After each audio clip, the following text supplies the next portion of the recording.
Омаре ушу машина ушуну тартпай эле коелучу. Тарта берели, шеп мощный чыгып атат. Бул машинанын абхазский номерин Кыргызстанда толкун окуганда эч ким көрбөйт. Көрөт, бул деген молодежьдун арасында король дороги го. Король трассы дейсиңби? Король трассы, король дороги. Чачат деле бой. Өлүп кетсин, тарса тарталы. Канишева. Амейн, кылычым калып кетти. Широко шагали ноги мой, от тебя налюбоваться, дай зажигай мой рай, зали бой. Сакура плакала самурай, зарубился, Бог да лай, не нарушил сон, не покоцал, дай берегу покой, понимай мой, я твой. Видеонун башында 1 мүнөт убактыңыздарды алсам. Могул баллондогу илинип турган эмне аппараттар дешиңер мүмкүн болгон. Бул жанагы могул баллондордогу илинип турган аппараттарды эмне десеңиздер, булар сход развосхождение. Бул жерде келсеңиздер, жанагынча баллондоруңар эки жакка тайтайып же баллон жеп аткан болсо, келсеңиздер, сонун кылып мондай аппараттар менен түздөп берет. Бул жагында шиномонтаж, балансировка. Могул аппарат атайын жанагы стартер генераторларды атайын жанагындай өзүнүн диагностикасын чыгарып берүүчү атайын аппарат болгондор. Өткөндө айта кеткен, жакында коюлат деп. Уже коюп даярдап коюптур. Ошондой эле бул жакта атайын жанагындай печкаларды жуучу аппарат, промывка радиатора. Бул жак атайын запчасттарды коюучу склад болгондор. Китайскилерге, корейскилерге, кыскасы бүт бардык машиналарга под заказдагы запчасттарды алып келдирип машинеңиздерге ушул жерде сразу салдырып кетсеңиздер болот. Бул жерде атайын жанагындай коробканын майын алмаштыруучу да аппарат бар болгондор. Полностью десеңиз, полностью, частично десеңиздер, частично дагы алмаштырып беришет. Ошондой эле кошумчалай кетчү нерсе болгондор. Бул жерде мотор, коробка, ходовые части, электрик, промывка форсунки, развосхождение. Кыскасы айтор бүт барын кылат экен болгондор. Таланттын телефон номерин, адресин жазып коем. Келсеңиздер, общий бул жерде жалпы саны 5 подъемник бар, сервисин ичи кеңири. Ушул жерге келип, машинаңарды сонун оңдотуп кете бересиңер. Туугандар, бүгүн бизде легендарлуу Toyota Crown 2008-жылы чыгарылган 3.5 объемдуу гибрид мотор, 6 ступкалуу вариатор коробкада туугандар. Абхазский номери болуп, Кыргызстанда азыр толкуна болуп атса деле, бирок азыркы күндө король трасса болуп, көпчүлүк жаштардын, даже бир Кыргызстандагы 90% жаштардын жүрөгү ооруса болгон Toyota Crown бүгүн бизде обзорда. Фарасы вообще сонун экен туугандар. Неге мындай көк свет десеңиздер, именно Crown'дардын ушундай гибрид версиясына ушундай сонун көк фаралар коюлат. Обычный эле мондай заводской линзаларда ошондой эле легендарлуу мынакей могул Corona. Бул жерде эмнеге момундай чоң болуп, жана Mercedes-тикиндей чоң дей турган болсоңуздар, бунун ичине атайын жанагындай өзүнүн радары бар. Жолду жанагы круиз контролду кармай турган, ошол радарлар ушунун аркасында жашынган. Бул Crown'дарга 225 45 18 размердеги мондай литий низкопрофильный шиналар болот экен, туугандар, билбейм дагы. Ар ким өзүнүн вкусуна жараша, чоңураак болбосо, высокопрофильныйраак, низкопрофильныйраак коюп алсаңыздар боло берет экен. Айтор, любой жүзгө бул машинеге сонун жарашат экен. Так, аркасына отуруп канчалык деңгээлде удобный экенин бир сире айтып берсем. Кылычымы жоктон тапкансыбай, мындай эле коюп коеюн. Кылычыма дагы обзор кылып отдельно бир көргөзөм. Айтор, аркасында места кеңир экен, туугандар. Кнопкалары атайын электрический шторкалар. Могул не деп койчу эле, подголовниктери бүт бардык электрический. Айтор, бул япондордун мындайча айтканда S-класс экен туугандар. Атайын могул жерге мондай кармагычтарды кылып коюптур. Неге бул кармагычтарды кылып койгонун мен билдим. Бул машина ушунчалык тез ускорение алып, ушунчалык шустрый экен, ошондо мынтип аркасында отурган пассажирлар кармап алып мындай кыйшаңдап кетпесин деп үчүн атайын мондайларды коюп койгон окшойт. Ошондой эле бул жакта передний пассажирдин спинкасын, сидушкасын могул жактан кнопка менен жылдырса болот экен туугандар. Жанагынтип водитель ака, бияка жылдырып коюң деп эле мондай кылса, айтор карагыла аркасында кандай места кеңири. Бир мүнөсү бул жерде люк жок экен, же заводской жок, бул атак потолок. Типа Алькантара окшойт. Да, жок, Алькантара эмес экен, тряпочный экен, обычный эле. Айтор арты сонун, атайын подсветкалар экен бул жагында. Атайын китеп окуучу жана башка ошондой эле электрический бул жакта стеклоподъемниктери, шторкалар бар экен дополнительный бул жакта аркасында дагы мондай болгон. И бул жакка пепельница да коюп коюптур. Чагында япондор көп тамек чегет окшойт. Музыкасын коелу деп буга жакшы түшүнбөдүк. Айтор бүт бардыгы ичинде японский экен. Бул жерге бир мондай самбуфер салып коюптур, же через ушул аркылуу угабы, же бул жагындагы жанагынтип кантип музыка коюшту билбейби. Айтор хозяйны түшүнбөдүм туугандар. Артында эмес да кеңири экен туугандар. Мен билдим неге биздин жанагындай молодежь көп бул машинени тандайт экенинчи. Кой эми, кеттик. Калганын ичине отуруп алып айтып берем. Бул машинеден дагы мен өтө жакшы мындай эмоция алдым бүгүн. Ошону сиздер менен чогулашып жүргүлө анда кеттик.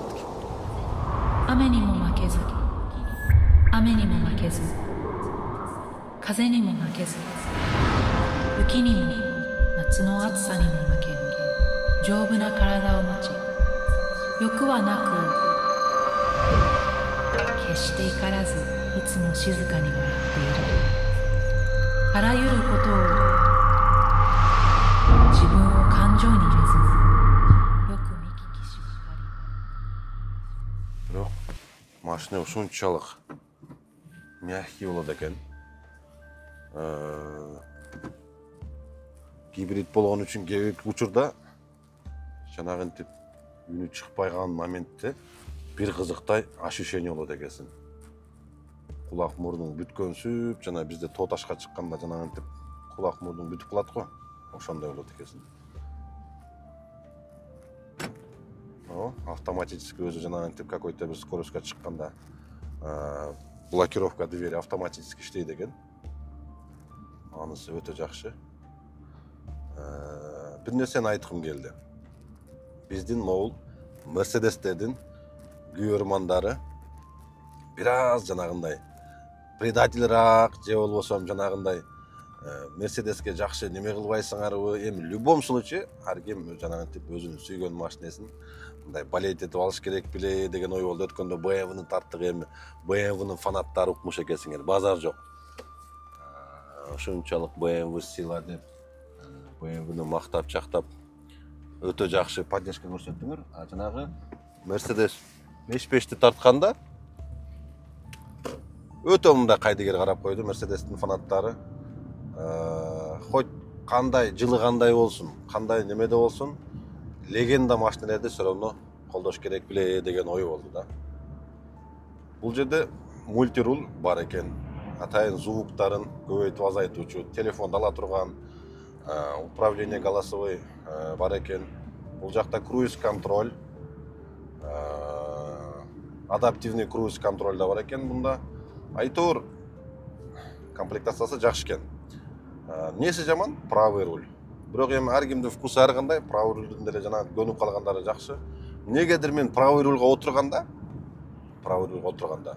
как будто жанагы эски 3 баллондуу мотоциклдер бар го.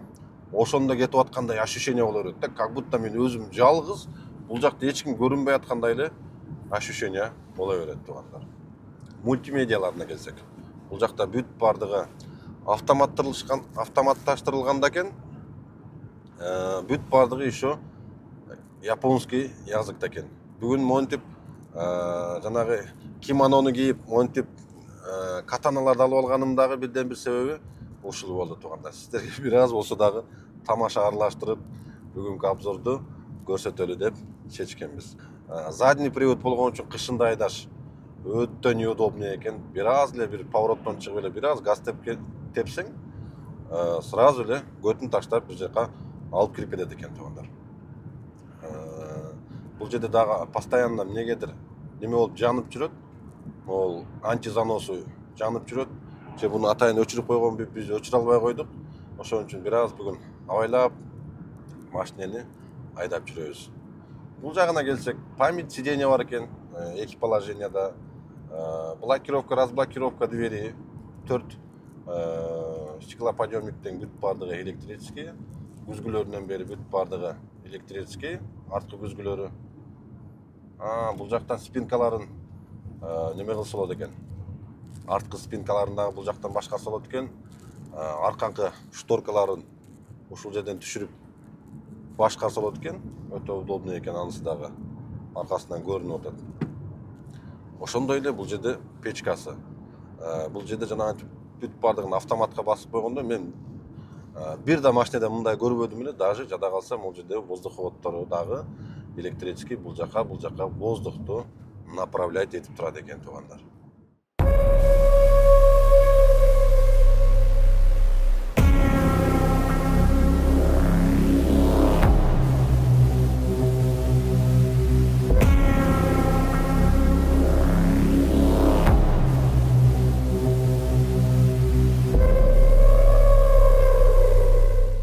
Бул машиненин веси 1850 килограммды тегерек экен туугандар. Эми почти 2 тонна.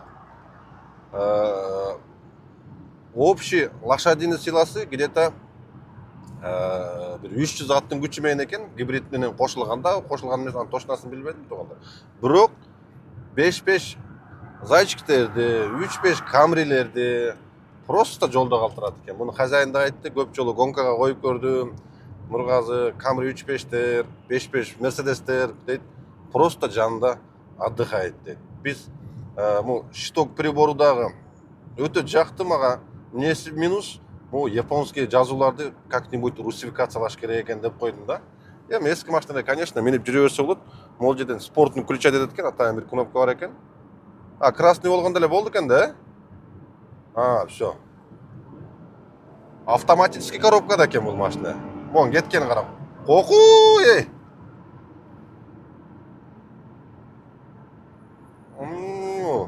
Жүрөгүң шуулдата коет го, мар, не дедиң? Ощущение кандай болду аркада? Автомат коробка болсо деле билбейм, мага эмнегедир вариаторго окшоду. Пинок вообще жок экен. Пинок вообще жок, мындай переключение дачы. Şu жаныбарыма. Деп. Моң карап кой.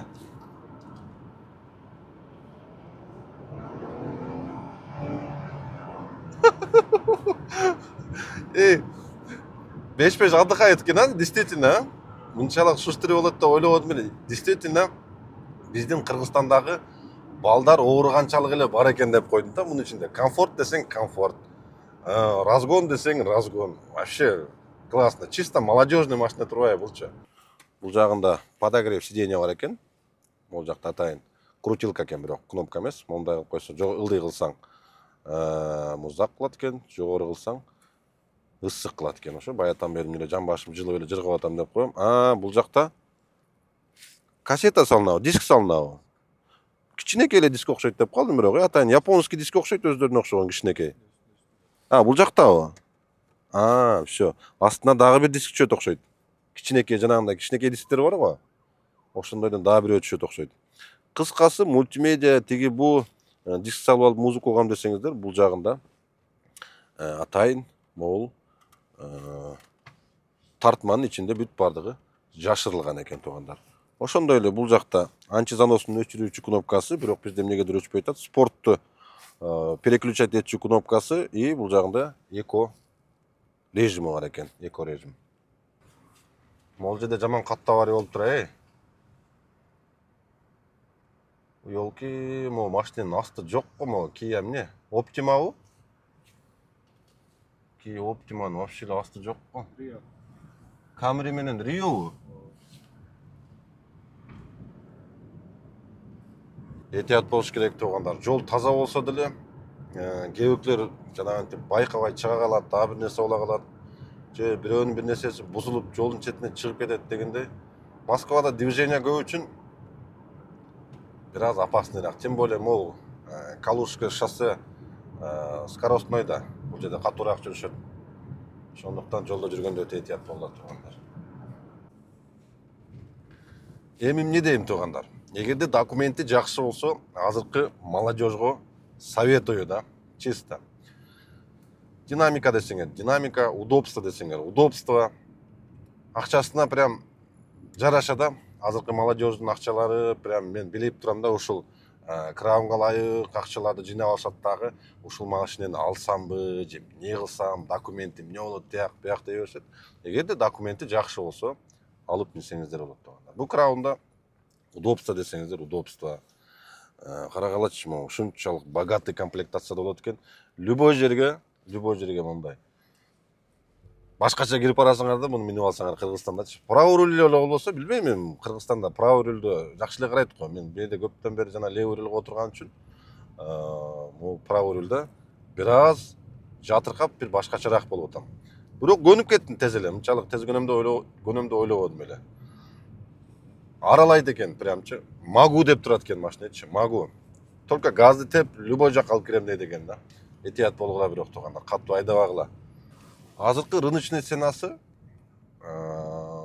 где-то 1,5 миллиондон баштап 2 миллионго чейин окшойт дейм. Смотря кандай навороченный, кандай комплектацияда, гибридпи, не гибридпи. Кыскасы Авито, Автору, интернетке кирип карасаңыздар болот экен. Могул жерде Пакистан бул жерде левый, правый бүтүр же правый руль айдап жүргө бергенде бул жерде Японияда карама каршы эле келип атат го мага түптүз эле. Айтор, интернетте карап көрсөңүздөр 2 миллионго чейин бул машиналардын түрүн тапсаңыздар болот экен. Акчаны алып алып, лишний акчаңыздар болсо, чисто понтовать этем деген молодежь болсо, машинаны алып алсаңыздар ушунчалык кайф экен. Ходовой деле базар жок. Вообще сон. Былкылдап эле кетип атат эмесем ол. Не базар эле мынау бар. Food City'nin ичинде жүрөбүз. Жолдор неровный. Неровный болсо деле, бирок эч нерсе билинбейт. Япондор действительно ходовойго жакшы иштейт экен бирок. Эми караганга да карайт да турганда, машинаны эми любой эле жанагынтип жакшы неме кылбаган адам болсо тепкилеп любой эле машинаны тезлеп өлтүрүп коет. А так машинаны таза сонун карайт экен, базар жок. Мага жакты. Айтор мынакей туугандар, машинаны өз эгесине тынчаман алып келип бердик. Эгерде бул машинаны сүйгөн, жанагындай фанаттары болсо, документациялары жакшы болсо, алып минсеңиздер өтө сонун машина экен туугандар. Ачык эле. Бул машина сатылбайт, эч кандай эмес, эч кандай реклама эмес. Чисто биздин молодежьго могул легенданы көрсөтүп коелу дедик. Айтор ушундай туугандар. Видео жакса лайк басып, комментарий жаза кетиңиздер. Эмки видеодо көрүшкөнчө, ийгилик барыңыздарга.